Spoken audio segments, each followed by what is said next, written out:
Okay, hello everyone. Welcome to the 68th Hands-on Agile. Today we have a little presentation, so I will share one of my exercises from a cohort class on Agile for AI for Agile people here. And I think it's really helpful because it allows us to actually analyze unstructured data. In our case, it's going to be team interviews, identify patterns, and then figure out what you could actually do here. Okay, so. The crisis scenario, okay, this is what it's all about. You're the new Scrum Master, and you just joined a startup in Berlin. It's called Megabrain, and the Megabrain faces a real problem here.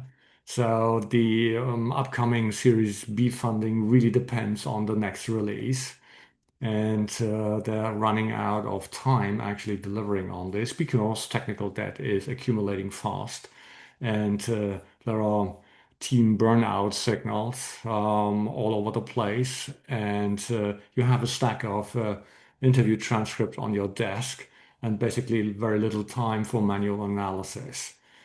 So the question is, what are you going to do? Just skip the analysis and refer to your gut feeling what you would do. I mean, you're an experienced Scrum Master after all. It's not the first time you're in this situation. So you can easily become just busy, tweaking at the tactical level, meetings and whatnot. My suggestion would be something different. Because so manual analysis probably may take time that you don't have at the moment. Because as I mentioned, the time is running out. The people just fired a third of the team of almost 100 people to buy some time for the engineers to deliver the next version, this magic version number three that is critical to actually make it to the next funding round, right? Um, what do you have? You just joined. Maybe you do not have time to actually delve into this by hand and spend 2 days on it. The problem is that probably also suffering a bit from cognitive overload. I mean, you just started a new position in a startup that is desperately struggling, and there are a lot of people, a lot of history going on. You need to understand because without the context, you're basically lost too. There might be some sort of confirmation bias at work because, seriously, if you run the interviews and you feel attracted or close to some people and less close to other people, those by all means is influencing your analysis.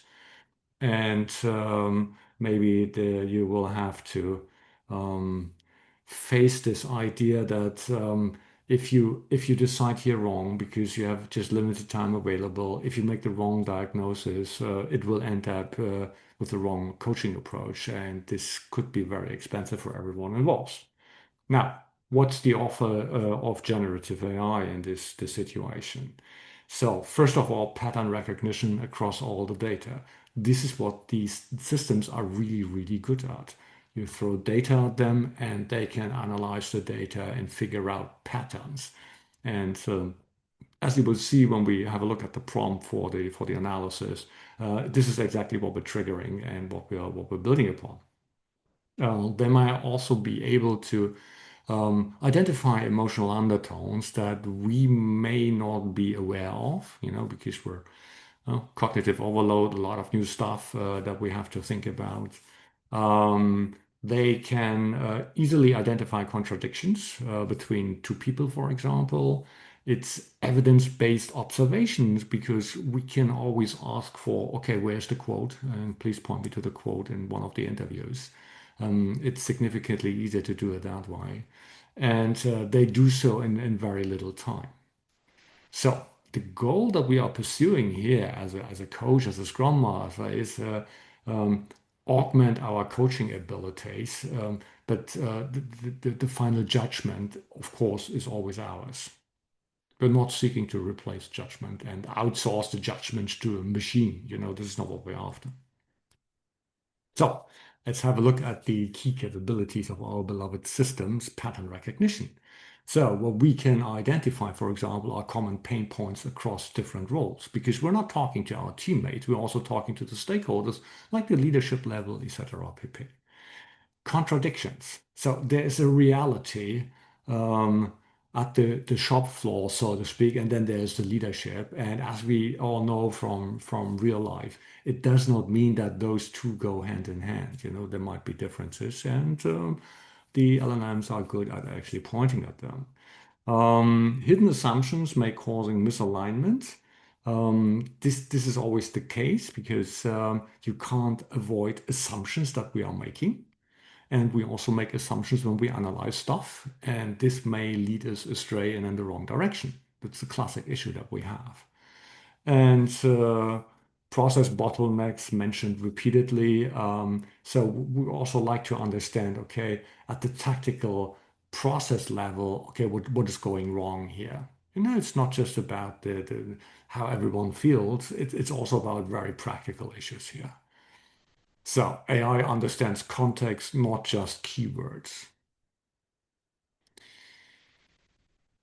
Another advantage of using generative AI for this whole thing is emotional intelligence.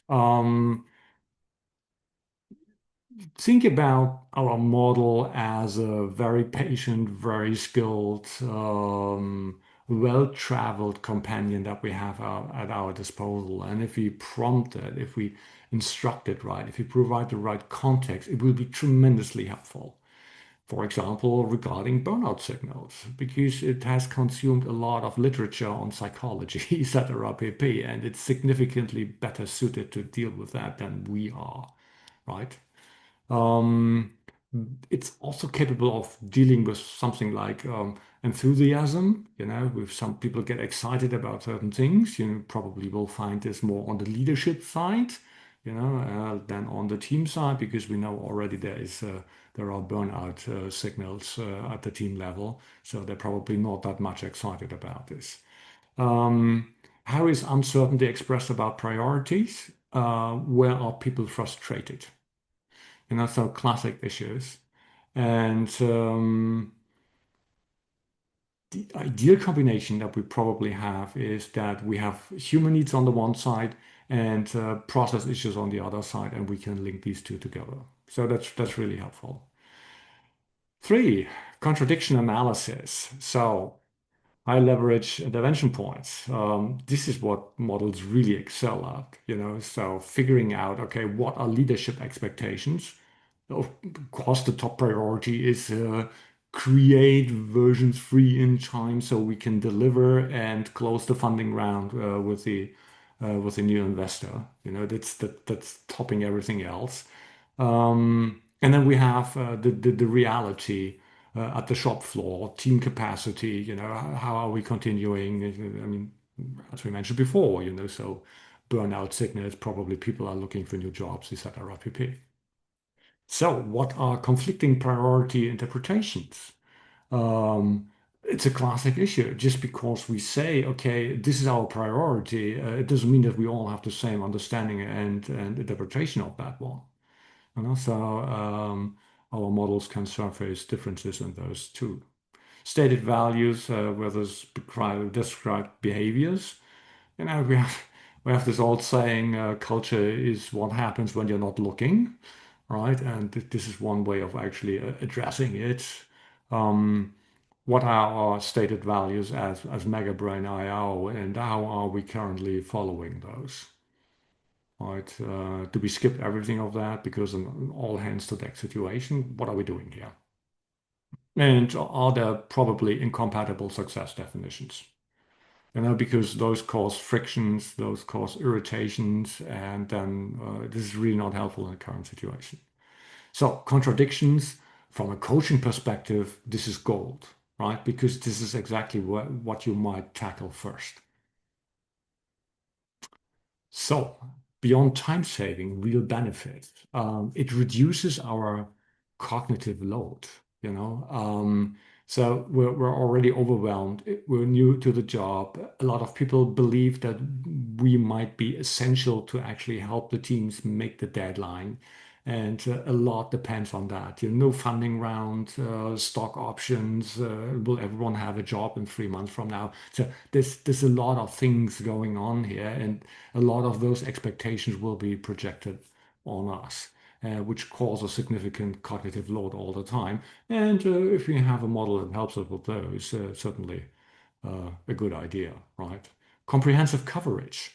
Um, it's really every interview, and it's the complete interview.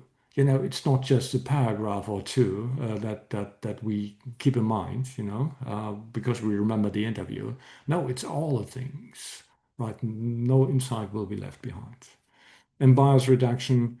Um, we're humans, and no matter how much we try to avoid bias, we are always biased. Whatever we understand, decide, you name it, we are products of our biases. The good thing is that AI is significantly less prone to fail for its biases. So of course, depending on how they were trained in the past, there might be issues and how the system prompts are working. But that's another topic by comparison to us normal humans. They are significantly better with less. And they also have no trouble surfacing uncomfortable truth. And that is very important. They really are not that concerned about their future career in this organization. If you ask them to be, okay, give it straight to me, they will do so. So, what are other benefits? And certainly at the top is enhanced credibility. We really have data and an analysis. It's not just hunches. We have specific examples from team voices. We can point to individual documents, and we actually have a broader system understanding in a relatively short period of time. Imagine, think about it this way. Instead of learning on the job for the next 3, 4 weeks what is going on there, we basically have a shortcut here. And the shortcut is not delivered at the expense of quality or insight. Another big point is that you will be able to build trust faster with all the people because you're still the newbie on the team. You have a benefit of the doubt, and now you're armed with a lot of understanding with the help of your AI buddy. And this will actually help you to demonstrate to the leadership level that you actually understand what you're doing, that you're good at your job, right? So demonstrating deep listening, you understand what the people are telling you, and you can abstract it, and you can thus show empathy at a broader level. So, how do you go about this? Well, first of all, you need to gather data, right? Interview transcripts is possibly a good idea. And it's really not much of an issue unless you opt for a pencil and a piece of paper and then you chicken scratch yourself. That's probably not the right approach. What else helps? Retrospective notes, yes. Meeting minutes, always good. Survey responses. Anyway, at the beginning of a new job, I always run anonymous surveys about asking a typical set of questions. That helps. And anonymized Slack conversations because we're interested in the patterns and emotions, etc., PPs, contradictions, frustrations, and that those do not need to be attached to names. Yeah. And the cool thing is that quantity and messiness aren't problems anymore. So what's quickly under overwhelming us humans, it's just a cakewalk for the model, right? Which is really great. Effective prompting. So while we do not have time to actually create the prompt ourselves, but we will go through the prompt, of course. It helps that you know what you're doing. So the classic issue I always run into is that when people say, "Yeah, I've tried AI and it's really not that spectacular. The answers are mediocre." It always comes down to two issues. A, they have no clue what they do about how effective prompting or um, context providing works.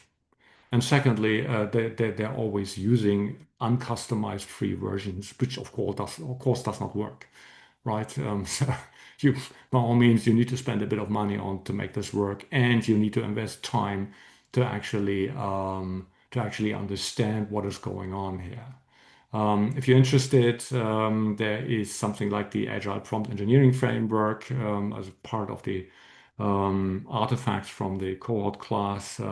If you ping me, I can send you those the PDFs that belong to those. Right. So, what are we going to do? This is a live demo, and there is a stack of interviews. And keep in mind, they desperately need to deliver version 3 and to make it to the Series B funding. We have a lot of technical debt mounting. There are different interpretations about priorities and understanding, and burnout signals are everywhere. Right? So, let me switch to the. Ah, okay, we're out here. I just have to switch. Mm, mm.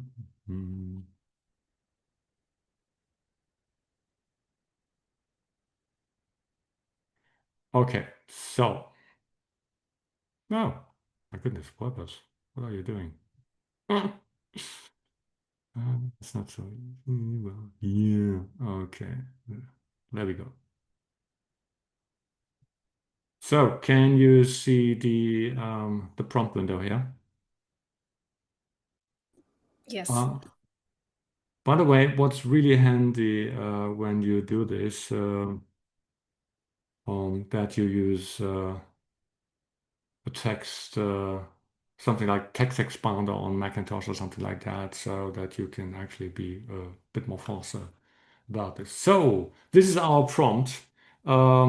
Typically, what you use is you would use some sort of meta prompting to actually get this done. So you ask a model to help you with creating the prompt. You explain the situation to them. You provide the context, and you go through a few iterations, and then you end up with something uh, quite okay, right? So do we have here? Pattern analysis, contradiction mapping, emotional signal detection, intervention opportunities, source attributions. Yes, please.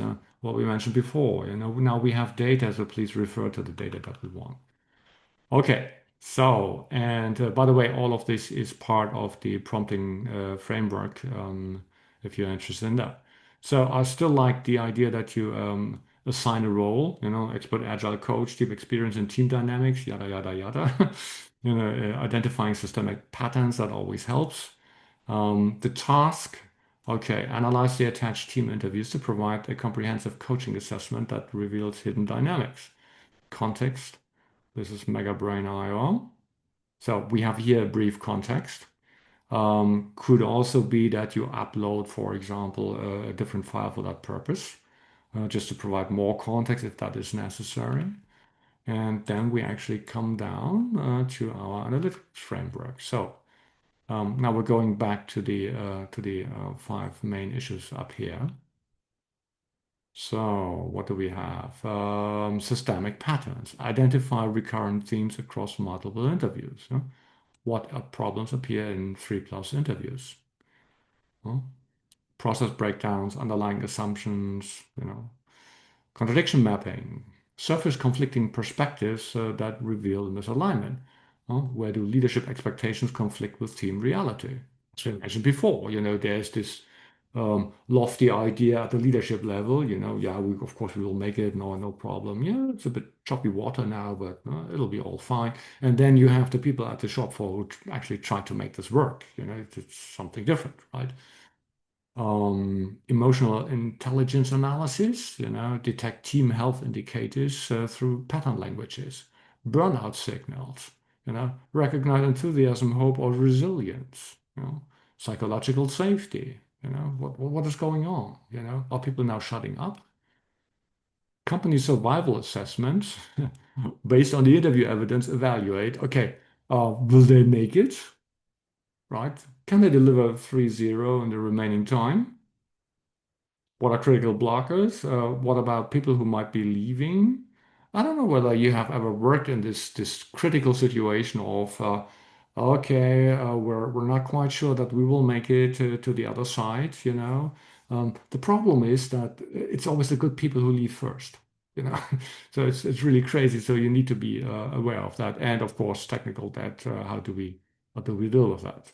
Then survival focused interventions. I mean, this is the reason why you were hired, right? So prioritize actions that directly impact 3.0 delivery. What must be fixed next sprint to prevent failure? At the top, all hands to deck, please, no niceties here. We focus really on the on scoring the match points here, right? How to prevent key talent from leaving mid-crisis. This is massively critical. How do you keep the good people on board because you depend on them to if you actually have the eagerness to accomplish this? Huh? No agile theater. Okay, output constraints. So we like to have conversation with references when quoting. Please do it in a specific way, right? Provide direct quotes, include contradictory evidence, organize findings by urgency and coaching feasibility. It's totally great if you identify something that is most urgent, but what if it has no coaching opportunity whatsoever, right? Maybe that's not a good idea or a good way of use of our time, huh? Important, do not invent or imply information not present in the interview data. So we're definitely constricting all what we do here on the available data, so don't run around and make up things. Verification requirement. For each major insight, provide at least two supporting quotes from different interviews or acknowledge when evidence is limited to a single source. Oh, very important. Yeah. This idea, oh my goodness, these models are always hallucinating and I don't know what's true or not. I mean, seriously, this also depends on how you prompt them. Like, so this makes life significantly easier. Okay. Coaching focus, frame insight as specific actions that directly support 3.0 delivery and company survival. Yes, this is the reason why we were hired, right? Help the teams to make it to the other side. Okay, so what else do we know? What do we need? We, of course, need the interviews, which is a Microsoft doc. And let's see what's going to happen. Okay, thinking that is a good idea typically takes less than a minute before we actually have some ideas here. And I think we have the patience. Any questions so far? Yes, I have a question. Go. I was wondering on the interviews, if you could provide a little more feedback on how you would conduct those. I mean, you mentioned earlier pen and paper might be difficult. Would you actually record them and then also have these recordings analyzed? Yes. Or Yes. okay, So of course I would ask whether that's possible, yeah, right? yeah, Because I mean it's a one-on-one. You still have to build trust with the people, but in this situation, probably you get away with. See, we have little time here. I usually I wouldn't do it this way, but would you be willing? The file goes to no one. It's just my personal file, etc. pp. And that should work. okay, thanks. Okay, so here we go. Crisis analysis, team interview, release feasibility, marginal, uh, critical flight risk, immediate. Multiple senior developers are actively job hunting. Honestly, I've taken a few recruiter calls. Ivo's reactivating his LinkedIn. Fabian provides the clearest warning. We've got senior developers ghosting Slack. This is usually the step one before the next exit interview. So we already have things here that we probably were not aware of. Systemic patterns, the threatening delivery, uncontrolled scope creep, found in 4 interviews. Elena, that's the CTO of MegaBrain, dumps mid-sprint change request. Marcus slips in, that's the chief product officer. Just one more tweak. Um, uh, we say no, they escalate, so we cave it. Right, so classic issues. Every time we finalize priorities, someone from the C-suite inserts a critical ask. You know? So, head of product. Leadership keeps adding features mid-flight. Classic issue. Right. Cross-team communication failures. So we have three Scrum teams in MegaBrain, and we're just talking with one of the teams here. And of course, I mentioned, yeah, well, uh, it's an issue, right? So communication is not good. In the moment when they actually should improve their communication skills here and patterns, they actually fail at this. Quality assurance breakdown, flaky test coverage and unreviewed infrastructure changes. We are rushing merges without the full CI passes. This is really the situation is getting desperate. The question is whether the shortcuts they're taking here are actually helpful from the perspective, okay, our goal is not to basically create the next merge here, but actually deliver version 3. What does it take to deliver version 3? Can we scale back on technical excellence, or is this actually a moment where we should improve or rely on technical excellence because we don't know what's going to hit us 6 weeks down the road, right? Contradictions, leadership misalignment declares we can't afford long retrospectives or ideal agile rituals. This classic approach of stop this kindergarten, all hands to deck, we need to fight to survive here. But seriously, in such a situation, isn't a good retrospective exactly what you need to figure out where to go next? Emotional climate, team at breaking point, burnout indicators, unsustainable. I stopped blocking weekend hours because why bother? It seems to be nonstop since December, yada, yada, yada. But it feels if I blink, we will miss the deadline. Right. Mira is mentally checked out. Ivo's reactivating his LinkedIn.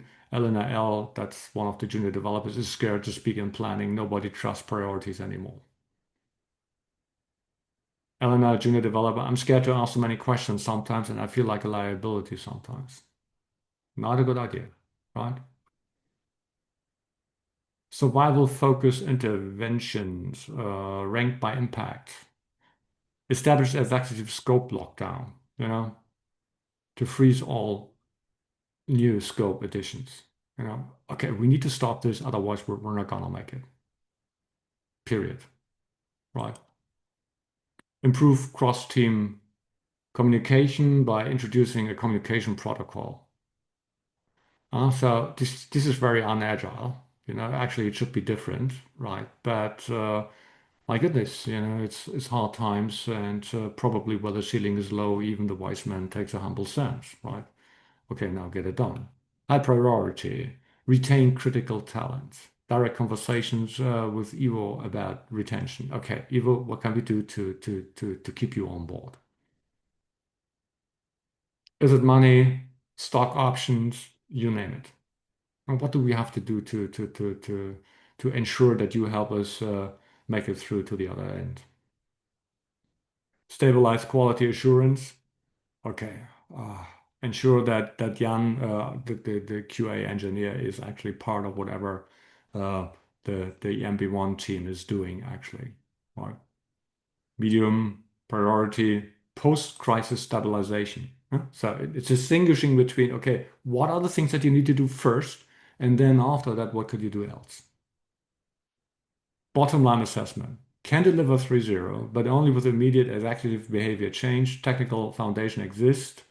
However, without scope, discipline, and communication structure, talent flight will accelerate and quality will collapse. Scrum Master priority role is not to coach, but organizational buffer management, protecting the team from chaos. So something that we in a good working environment say, hey, come on, this is not Club Med. My job as a Scrum Master is not to prevent you from everything, yeah, prevent you from participating in company life here.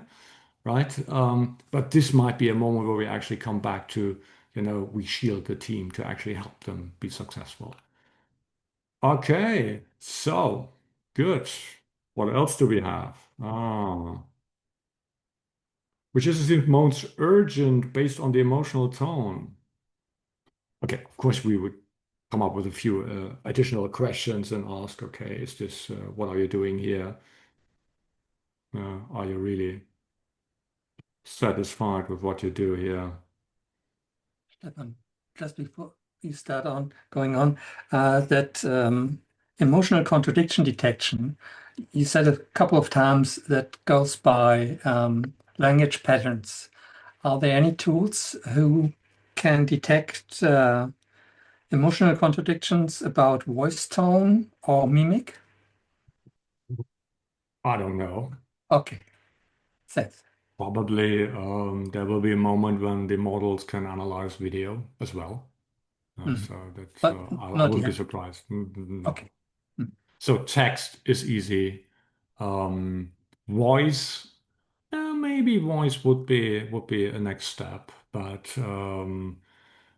body language in the form of videos, I don't think so that it works at the moment.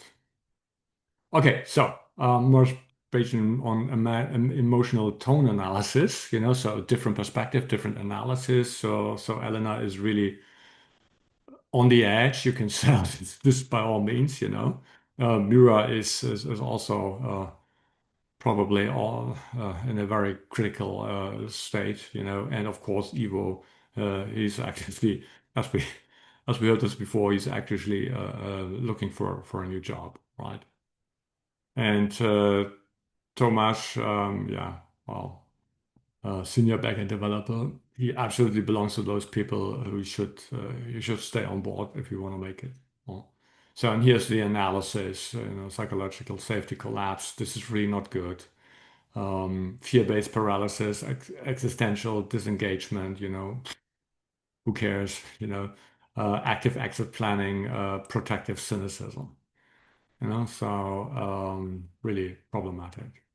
We need attention, and then we have a bit of more. Okay, so, and, ooh, the final one. Okay, so let's see if it managed that one. So this one is a prompt that sometimes it works and sometimes it doesn't. you know. Claude is quite good at creating these interactive graphics. As you can see, it's really building something here. It typically takes a minute or two. And then we basically have a classic sociogram that you may recall from high school, where you try to understand, okay, who is connected to whom in your class, who is talking, who's the star and whatnot. So you can do this as well. Something else would be, for example, that you ask for a risk analysis or a risk map, right? Just to have a different perspective on what is going on here.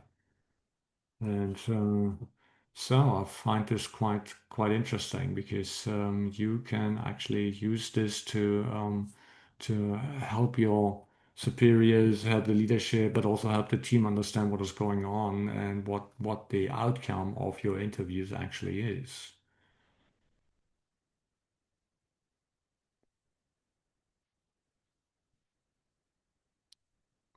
Are you using these kind of techniques? Ah, look. My God.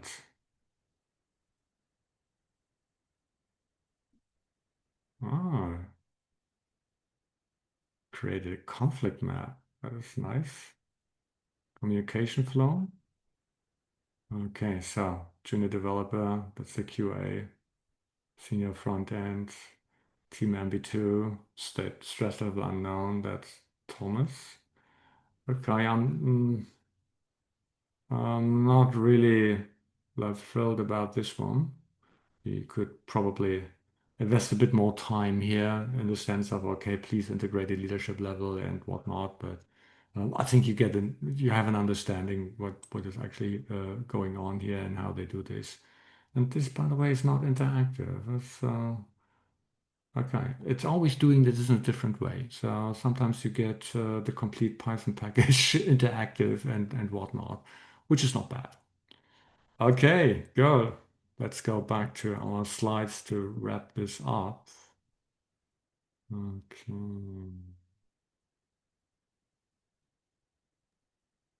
Stefan, there's room for another question or later? Yeah, let's have this later. We need a few minutes here. Okay. So interview samples, yada yada yada. So, reveal the minutes, cross-role pattern contradictions, leadership versus team, hidden emotional burnout signals, remember Elena or Mira, systemic communication breakdowns, Jan, the QA guy, felt left out, which is probably not a good idea. And of course, traditional analysis would have taken us hours and probably would have overlooked a few things. And as you can see, I mean, okay, if you include the prompt generation, this whole exercise takes you less than 30 minutes, right? So, um, to make this work for you and support your approach to it and help you build trust with your stakeholders, always request specific quotes. Because otherwise you just have a fancy way of creating a gut feeling, and we don't want that. What we want is basically we want to have quotes from the interviews that we can take as real data and qualitative data and present it to the leadership level, right? Pattern examples across multiple interviews. Yes, if one individual is mentioning it, could be one, but we don't know. If two or three people do so, it's something completely different. Evidence to challenge findings. Yeah, we like that too. Source references for verification. That's also a good point. AI should prove its insights, not assert them. What we don't want to have is an answer in the sense of, okay, I identified A, B, C, and D. No, we want to have a bit more. We want it to be a bit more deliberate about what it's creating here. Follow-up question. So you can imagine about a lot of different questions that you could have. What did person A mean when they said X? How does this connect to the retrospective findings? The endless opportunities. And by the way, ask the model if you do not can come up with these kind of questions. Thank you for your reply. It's been fascinating. What else stood out to you? What have you noticed? Where would you like to spend more time analyzing what you already identified in your previous reply? And step 5, synthesis, your role remains central. Um, it's about we engage the AI to help us analyze the available data, create input for our decision making. We do not outsource the decision making to the team. Always verify critical insight through direct conversations. So before I would be heading to the CEO, to Eleanor, about this, I probably would cross-reference and check my understanding of the situation with the people involved. So invite them on a coffee and go through this. Hey, I think I found out the following issues. Plan interventions based on augmented understanding. Yes, it really helps. Is it correct that what do you think would be helpful? Please let me know. So always include the others in identifying the proper solution for that purpose, right? Maintain human connection and empathy. This is critical.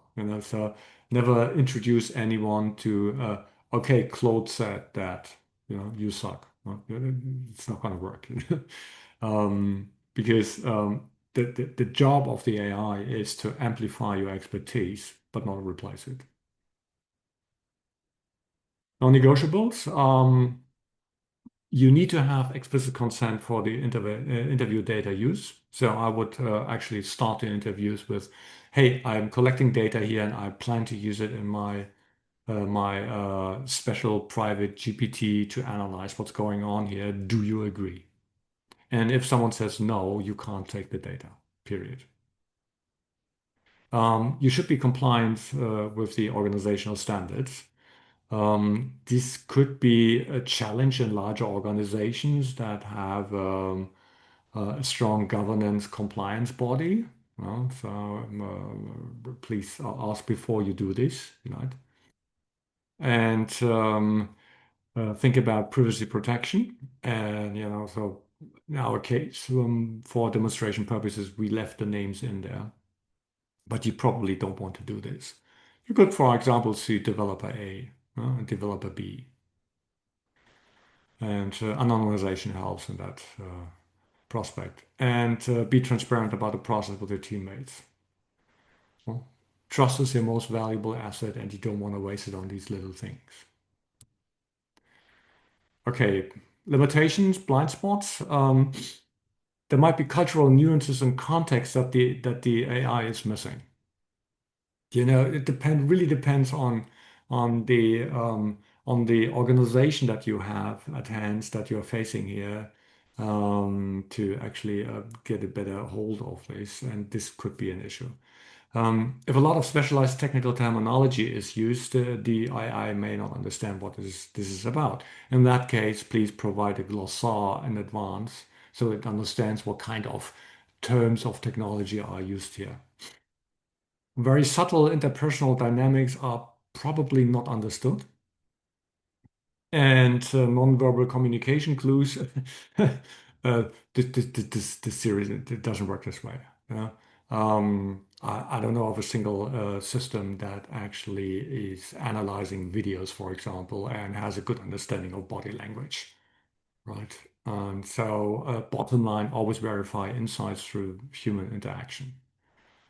Hey, I believe I identified a pattern. Could you help me understand whether I'm on the right track here? So, what else can you do with this kind of approach? Of course, you can apply it to all different sorts of data that you have that are unstructured. For example, customer discovery, right? Same process works for customer interviews too, and you could easily accelerate product discovery this way. And this has a lot of benefits. For example, that the patterns of user needs emerge first faster, and you actually reduce the risk that you're running in the wrong direction. And again, it's evidence-based decision making, and this is one skill that you can apply several times. And what's the benefit if you put it all together? Faster team understanding, evidence-based interventions. It's not just a gut feeling. You reduce the coaching guesswork, and you don't have time anyway, right? And you enhance your credibility with stakeholders and teammates if you're transparent about what you do and if you ask for consent and permission, right? And the good thing is you will spend your coaching time where it matters most. And I think this is really something helpful. So next step, immediate actions at a team level. So if you like to do this at home, choose your AI tool of choice. The big three frontier models work quite well for this. Please use a paid account. It doesn't work with the free accounts as good. Invest time in prompting template and how to prompt this right. And maybe you start with the retrospective notes and analysis. By the way, there is an opportunity that you can link external data sources to your bot that you create, and if everything fails, just upload them. That works, and start building your evidence-based coaching muscle. Whatever you do, start small, of course, aligned with the governance rules in your organization, but there should be some way to actually get started. And oh yeah, there's another bootcamp. Okay, so if you contact me, I can provide you with a bit of additional stuff. So the PDF of the prompt engineering framework and an assortment of a few prompts that you can use to start. And by the way, I turned my book into a GPT so that you can use freely. So if you have any problems at the Scrum level, you just use the Scrum Anti-Patterns Guide GPT and ask it for some feedback. And that's basically from my side. So,